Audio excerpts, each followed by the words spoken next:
안녕하세요. 제인TV 이종화 기자입니다. 네, 여러분들의 계좌를 쏠쏠하게 불려줄 수 있는 상품을 소개하는 한입 ETF 시간이 돌아왔습니다. 네, 오늘도 미래에셋 자산운용의 김수정 선임 매니저님과 함께 방송 진행해 볼 예정이고요.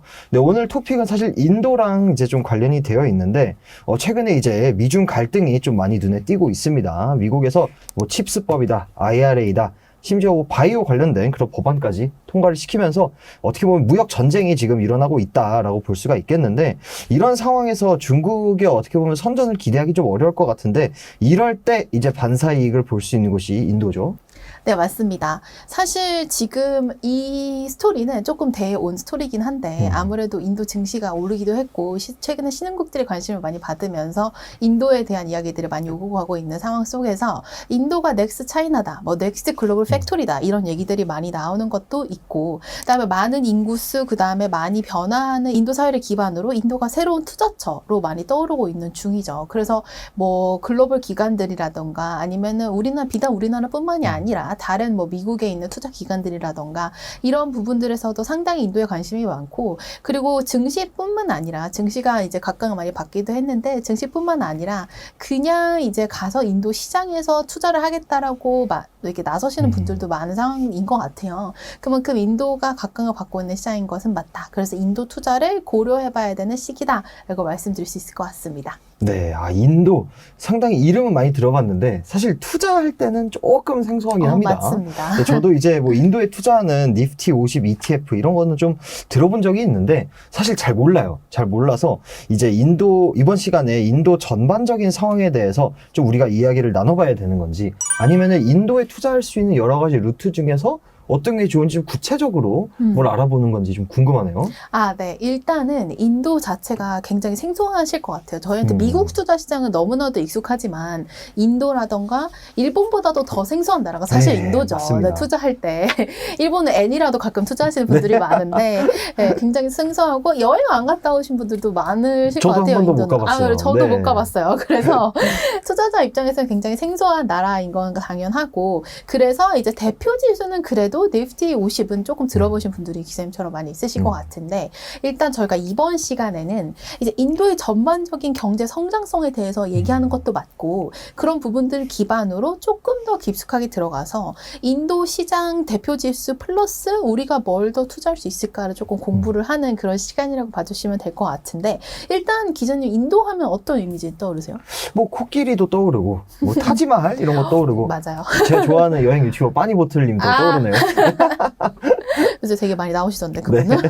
일단 근데 저도 그런 부분들이 많이 생각이 나긴 하는데, 사실은 이제 경제학적으로 말한다기보다는 투자로서의 인도를 봤을 때 가장 먼저 머릿속에 떠오르는 건 저는 인구수예요.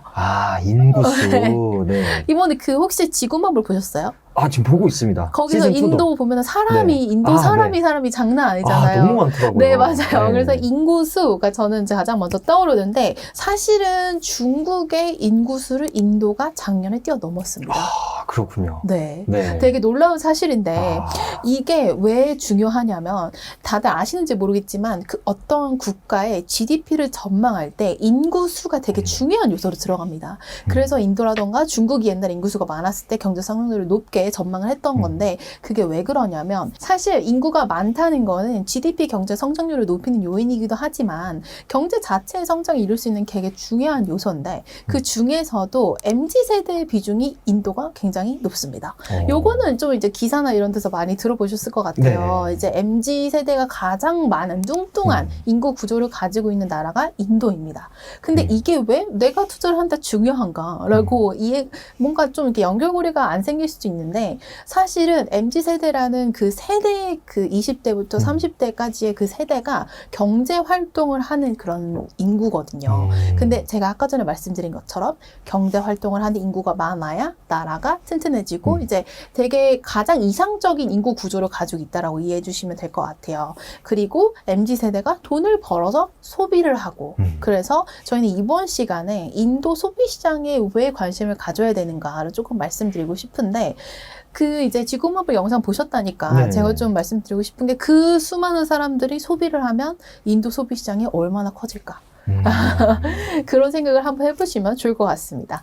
네, 과거 제가 초등학생 시절에 중국 인구가 13억, 뭐 인도 인구가 뭐 8억, 뭐 이런 식으로 배웠거든요. 근데 이게 어느새 역전이 됐다는 게 정말 충격적인 것 같습니다. 게다가 뭐 여러 가지 영상을 보더라도 인도의 영상 보면 항상 그 생각이 떠올라요. 저 사람들한테 물 한 병씩만 팔아도 한 3대손은 먹고 살겠다. 맞아요. 그 정도로 네. 사실 사람이 많거든요. 많으니까. 네, 그래서 어쨌든 이제 MZ 세대의 비중이 굉장히 높기 때문에 경제 활동 인구가 많아서 이 어떻게 보면 경제가 잘 돌아갈 수밖에 없는 인구 구조를 갖고 있다. 이런 말씀을 이제 해주셨습니다. 자, 그런데 인구가 많다 그래서 그 사람들이 꼭 돈을 많이 쓰냐? 그런 건 또 아닌 것 맞아, 그것도 같거든요. 별개입니다. 그래서 지금까지 사실 인구는 인도에 계속 많았는데 이제 좀 어떤 변화가 좀 감지가 되어서 소비에 더 주목해야 되는 건지 그런 부분이 좀 궁금하네요. 물론 앞서 말씀드린 것처럼 미국과 중국의 사이가 격화되면 격화될수록 인도는 사실 웃고 있는 그런 나라 중에 하나라고 봐주시면 되는데 그거 말고도 되게 중요한 거는 경제를 활동하는 참여율이 높아지고 있다는 겁니다. 사실 말씀 주신 것처럼 인도 생각하면은 사람 많은 거를 저절로 생각할 수 있을 정도로 원래도 사람이 많았고 앞으로도 사람이 많을 건데 왜 지금 우리가 인도 소비 시장을 봐야 되느냐라고 질문을 주신다면 경제 활동을 하는 인구가 늘어나고 있다. 그다음에 그 비중이 갑자기 급격하게 늘어나고 있다라고 말씀을 드리고 싶고 그다음에 국가별로 생산 가능 인구 비중을 보면은 생각보다 중국이 꺾였어요. 그렇군요. 네. 네. 되게 막 높을 것 같잖아요. 높은 건 맞은데 꺾였고 한국은 당연히 고성장을 다 지나온 그런 나라기 때문에 생산 가능 인구 비중도 꺾였다라고 봐주시면 되고 아시아에서 지금 무섭게 생산 가능 인구가 치고 올라오는 게 인도라고 봐주시면 되고 그러면서 인도 내수 시장이 정말 커요. 네, 인도 내수 시장이 정말 그 수많은 사람들을 생각해보세요. 당연히 네. 크죠. 네. 근데 인도 경제 활동 참가율은 사실 그렇게까지 높지는 않았습니다. 근데 이제 MZ 세대가 점점 더 이제 비중이 많아지면서 경제 활동에 참여하는 사람들이 점점 더 많아지고 있는 거기 때문에 지금 한 50% 정도로 그렇게 높은 인구 참여율을 보여주는 건 아니지만 점점 더 높아질 것이라고 보고 있고 그렇다면 국민 소득이 늘어나겠죠. 그렇다면 그 소득을 가지고 사람들은 소비를 할 것이다 라고 저희는 생각을 하고 있고 생필품부터 다양한 소비를 할 것이라는 기대가 있다 라고 이해해 주시면 될 것 같습니다. 네, 사실 어떻게 보면 이 MZ 세대가 인도에서 떠올라서 오히려 그들의 소비에 또 주목해야 되는 이런 상황이 온 것 같은데 제가 MZ 얘기를 정말 많이 듣는데 인도 MZ 얘기까지 이렇게 하게 될 줄은 사실 몰랐습니다. 좀 신선한 그런 포인트라고 생각이 좀 되는데 인도의 MZ 세대들 이들에 대해서 또 뭐 추가적으로 말씀해 주실 부분이 있으실까요? 인도의 MZ 어떨까? 잘 약간 가늠이 안 되시잖아요. 사실 만나본 적이 없어요. 저도. 아니 그리고 사실 뭐 미국의 MZ는 틱톡이다. 네, 뭐다 막 이런 뭐가 우리나라는 있는데. 유튜브다 막 이런 것들이 네. 있는데 사실 인도의 MZ는 뭘 하고 지낼까? 상상도 사실 해본 적이 없습니다. 사실 해본 적이 없죠. 이게 왜냐면 인도에서 MZ 세대가 가장 커지는데 인도도 비슷합니다. MZ 세대는 다들 비슷한 것 같아요. 디지털로 모든 걸 다 결제를 하는. 태어날 네. 때부터 그 환경에 노출이 되어 있었으니까. 그럼요. 그리고 인도가 생각보다 IT 강국입니다. 생각해 보시면 지금 막 미국에서 되게 대단한 빅테크 기업들의 CEO라던가 그렇죠. 거기 앉아 계신 분들 다들 네. 인도 분들이 많으시거든요. 순다르 피차이 CEO도 그렇고 맞아요. 나델라 CEO도 그렇고 맞아요. 예. 그리고 인도에서 되게 큰 기업 중에 하나 인포시스도 굉장히 큰 IT 회사인데 IT 강국이거든요. 그래서 핀테크 회사들이 시장성이 굉장히 좋은데 그런 거를 봤을 때 그럼 인도의 MZ들도 굉장히 손쉽게 소비를 할 수 있겠다라고 저희는 생각을 할 수 있는 거죠. 왜냐면 MZ들은 다 비슷하잖아요. 저희가 어디 나가가지고 먼 쇼핑몰을 네. 가서 이렇게 막 사고 이런다기보다는 그냥 이렇게 누워가지고 핸드폰으로 뭘 그렇죠. 시키는 세대이기 때문에 인도도 비슷한데 그거를 뒷받침을 해줄 수 있는 핀테크 기업들이 이제 생성이 되고 있고 시장성이 높고 나타나고 있다라고 그래서 이런 것들이 많이 맞물려서 결국에는 그 가장 많은 비중을 차지하고 있는 MZ 세대가 소비를 하게 될 것이다 라고 생각을 하는 거고 지금 그 국가별 Z 세대 있잖아요. 네. M 말고 네네. 이제 완전 M, 어린 M에는 들어갑니다. 네. 저도 M에 들어갔는데 네. Z에 못 들어가요. 저도 Z는 못 들어가고. G는 못 들어가는데 네. 일단 국가별 Z세대 신용거래 노출도로 보면은 인도가 상당히 낮아요. 근데 신용거래 노출도가 낮다라는 거는 저희가 보통 핀테크 앱에서 결제를 할 때 카드를 등록을 해놓잖아요. 네. 근데 카드를 등록해놓은 비중이 되게 낮다는 겁니다. 음. 그 말은 무엇이냐면 아직 성장 가능성이 굉장히 높다라고 이제 반대로 저희가 치환해서 볼 수 있는 거고, 이런 부분들이 핀테크 시장이 같이 활성화가 되면서 점점 더 높아지면은 MZ세대들이 소비를 하기 너무 편안한 환경이 될 것이다. 그래서 생각보다 막 백화점이라든가 이런 부분들이 엄청나게 활성화되지 않더라도 인도 내에서 소비 시장은 활성화될 수 있다라고 저희는 생각을 하고 있습니다. 네, 뭐 Z세대의 신용거래 노출도가 낮은 거는 뭐 단순히 아직 나이가 너무 어려서 뭐 아직 뭐 안 들어왔을 수도 있고 여러 가지 가능성이야 있겠다마는 어쨌든 확실한 거는 이들 Z세대의 신용거래 노출도가 높아지고 핀테크에도 활발하게 참여할수록 인도의 소비시장은 커질 수밖에 없다. 그쵸. 이런 이제 말씀을 소비가 편하니까. 네, 편할 수밖에 없으니까 네, 그렇게 좀 생각을 해볼 수가 있는 것 같은데 어쨌든 인도 내에서 많은 변화들이 좀 감지되고 있는 것 같습니다. 사실 제가 가지고 있었던 인도의 이미지는 약간 하드코어한 빡센 여행을 가는 곳. 그러니까 그런 느낌이 좀 되게 많았거든요. 네네. 네, 사실 뭐 유튜버나 이런 데서도 많이 소개가 된 내용이기도 하고. 자, 근데 여러 가지 변화들이 이제 나타나기 시작을 하고 있는데 이런 부분들이 이제 소비를 통해서 좀 더 나타날 것으로 보이는 가운데 좀 정책적인 그런 기대감은 또 없을까요? 당연히 있습니다. 네. 인도의 모디 총리가 이제 집권 3기를 앞두고 있는 상황이기 때문에 인도 정부도 인도 내수 소비를 증진하기 위해서 굉장히 많은 노력을 하고 있습니다. 일단 경제적인 성장을 굉장히 강하게 드라이브를 걸고 있는데 사실은 이 넥스트 차이나라는 문구를 이제 투자하는 저희 입장에서만 쓰는 게 아니라 인도가 본인이 스스로 어필을 많이 하고 있는 상황입니다. Make in India를 이제 모디 총리가 많이 미는 문구고, 그 말은 무엇이냐면 제조부터 시작해서 그 다음에 내수 소비 증진, 그 다음에 경제적으로 생산 가능한 인구가 많아지는 거를 그분도 아시죠? 네, 그렇기 때문에 이거를 10분 활용해서 옛날에 중국이 누렸던 영광의 순간들을 인도로 가져와서 누려야 되겠다라고 생각하는 거는 저희 생각이라기보다는 인도의 정부의 생각이다. 그래서 Make in India, 옛날에 메이드 인 차이나라던가 이런 부분들이 그렇죠. 굉장히 저희한테 친숙했고 그게 글로벌적으로 친숙한 문구인데 인도 입장에서는 이제 그거를 인도가 하겠습니다라고 얘기를 하는 거고, 그래서 이 경제 부흥은 소비 확대로 나타날 것이다 라고 저희가 생각을 하고 있습니다. 일단 인도 내 제조업이라던가 인프라 투자 규모도 역대 최대치를 기록을 하고 있고, 그다음에 인도 GDP에서 소비 시장이 차지하는 비중도 이제 많이 늘어나고 있는 상황이거든요. 그렇기 때문에 결국에는 경제가 부흥이 되면 워낙에 인구수가 많기 때문에 자급자족이나 이제 그 내수 소비만으로도 인도에서 만드는 많은 물품들이 수출 플러스 내수 물품들이 다 이제 소화가 될 수 있는 그런 경제가 가장 튼튼한 거기 때문에 그런 거를 꿈꾸고 있습니다. 그래서 인도 정부도 앞으로 이런 부분들에 있어서 계속 도움을 줄 것이다 라고 예상해 볼 수 있습니다. 네, 사실 저도 뭐 기사 같은 데서 애플을 비롯한 여러 가지 뭐 대기업들이 인도에 공장을 만들고 맞아요. 좀 약간 코로나 때 서플라이 체인을 한번 꼬인 경험이 다들 있잖아요. 맞아요. 그래서 맞아요. 그거에 대한 어떻게 보면 대책, 뭐 다음 이제 서플라이 체인의 좀 유동성을 키우는 방식으로 인도를 많이 고른다 이런 내용들을 많이 봤는데, 그걸 또 이제 인도 정부에서 정책적으로도 좀 최대한 유치할 수 있게끔 도움을 줄 수 있게끔 네, 그런 움직임들이 보이고 있다는 말씀을 이제 해주셨습니다. 자, 그럼 지금까지는 인도의 소비 시장이 좀 커질 수밖에 없는 그런 이유들에 대해서 좀 알아봤다면, 그럼 우리가 그거에 좀 투자할 수 있어야 되잖아요.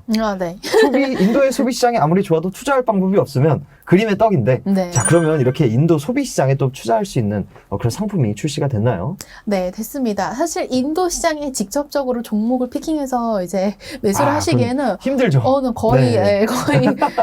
거의 불가능하지 않나라고 생각을 네. 하기 때문에, 근데 인도의 성장성을 놓치기는 조금 아쉽다라고 저희도 생각을 해서 저희가 이번에 타이거 인도 빌리언 컨슈머 ETF라고 이름이 굉장히 직관적이죠. 네, 인도 빌리언 컨슈머. 네. 14억 인구 중에 14억 인구가 다 소비를 한다면 얼마나 큰 시장이 될까요? 네. 라는 이제 그런 거를 담고 있는 네이밍이라고 봐주시면 되는데, 타이거 인도 빌리언 컨슈머 ETF는 인도 소비 시장이 성장할 것으로 기대를 하고 있기 때문에 소비재 기업들을 포트폴리오를 꾸리고 있습니다.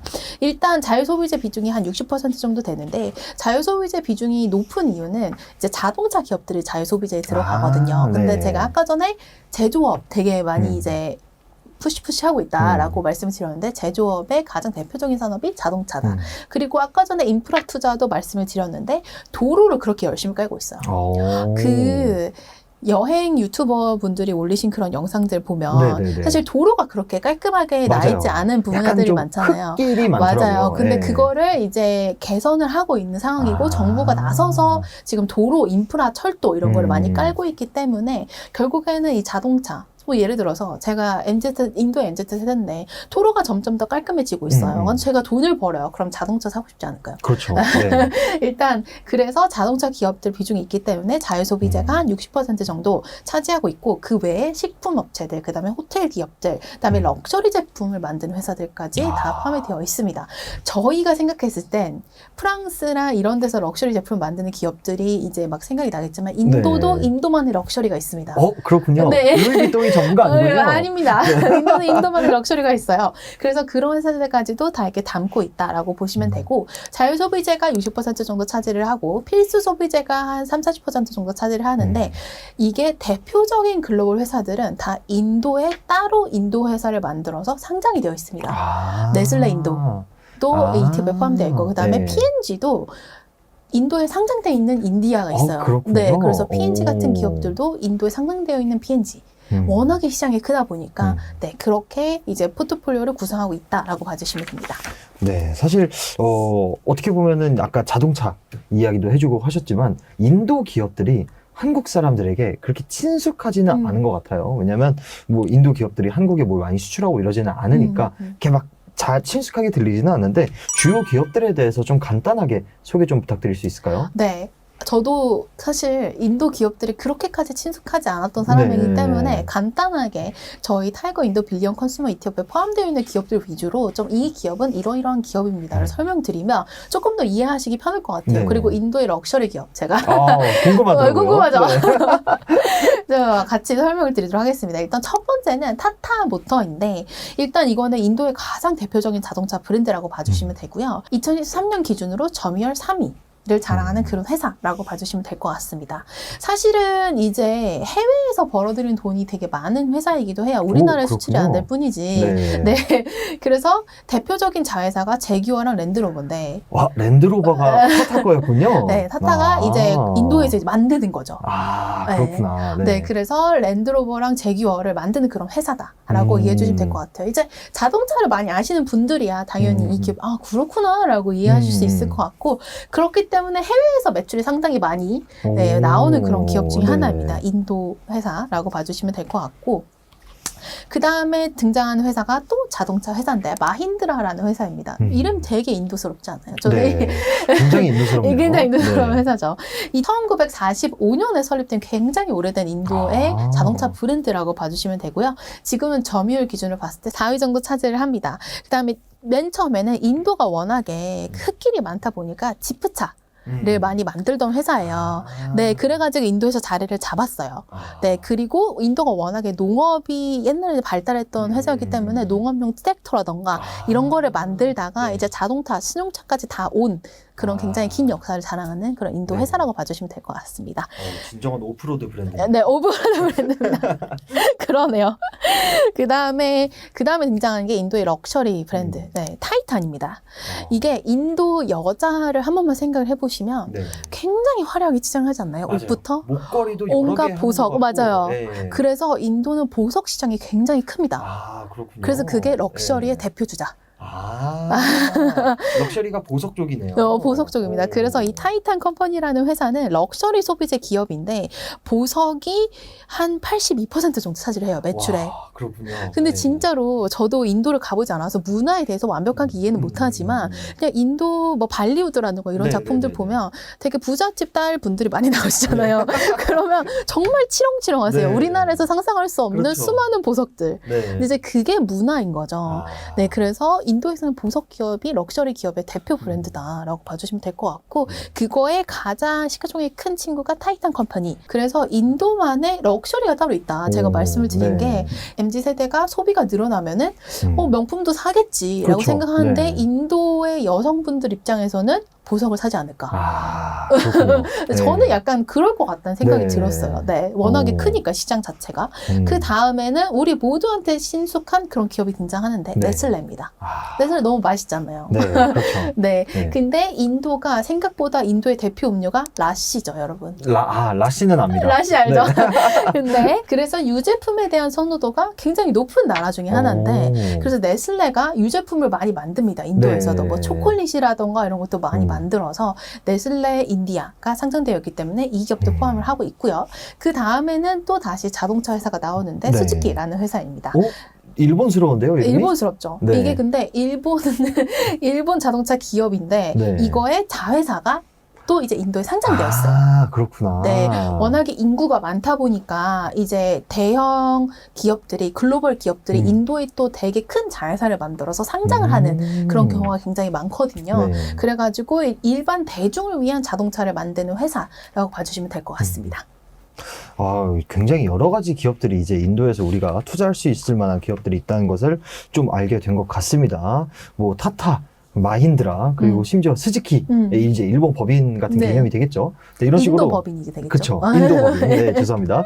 이렇게 다양한 기업들이 있다는 것을 이제 알게 되었는데, 어쨌든 이게 인도 소비시장이나 이런 데에 관심이 있으신 분들은 한번 또 직접 투자가 어려우니까 네, 이럴 진짜 때는 어렵습니다. 또 이런 상품을 통해서 투자해 보시는 것을 좀 고려해 보셔도 충분히 괜찮을 것 같은데요. 마지막으로 좀 해주실 말씀 있으실까요?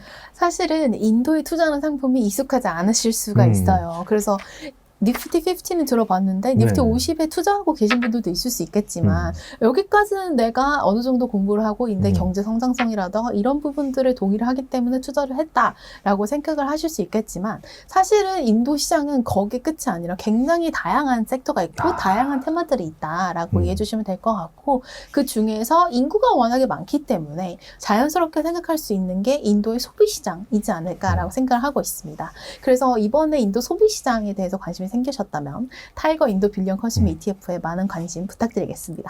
네, 오늘은 이제 인도에 떠오르고 있는 소비시장 그리고 인도에 떠오르고 있는 이 MZ 세대들의 미래 소비 여기에 투자할 수 있는 타이거 인도 빌리언 컨슈머 ETF에 대해 알아보았습니다. 네, 오늘 말씀에는 김수정 매니저님 나와주셨고요. 저는 진행의 이종화 기자였습니다. 감사합니다.